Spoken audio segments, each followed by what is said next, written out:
चलो रे बीचे कांवरिया में गजन ही मोलो रे मैं हूँ चमक छलो रे धीरे जरा चलो रे बीचे कांवरिया में गजन ही मोलो रे गाड़ी साइड में दो तुम लगा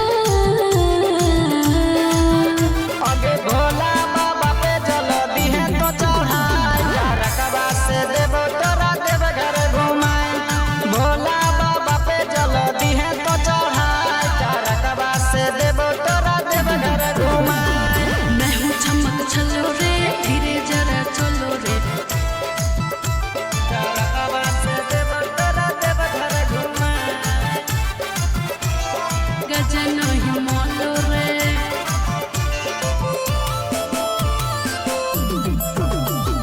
रकबा से देवो तोरा देव घर घुमाई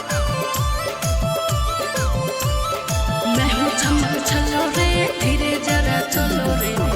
तोरा देव घर ले जाइबो फ्री में गे दिक्कत होतो न कमरियत फ्री में गे मैं हूँ चमक छलो रे धीरे जरा मैं जाऊंगी नहीं तेरे साथ रे मान लो तुम मेरा बात रे तुम कर लो और कुछ आगे भोला बाबा पे चलो दी है तो चढ़ाई रकबा से देवो तोरा देव घर घुमाई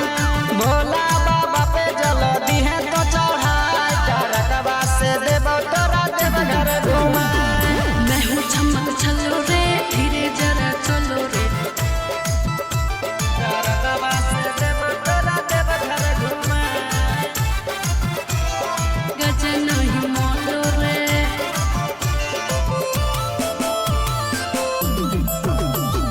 रकबा से देवो तोरा देव घर घुमाई मैं हूँ चमक छलो रे धीरे जरा चलो रे भीड़ लागल है बड़ी भारी गे लेके अइली फॉर्च्यूनर गाड़ी गे फॉर्च्यूनर गाड़ी गे राइटर दिल खुश के साथ जाऊंगी भोले बाबा को जल चढ़ाऊंगी सुनो सरगम करो न लड़ा आगे भोला बाबा पे चलो दी है तो चढ़ाई रकबा से देवो तोरा देव घर घुमाई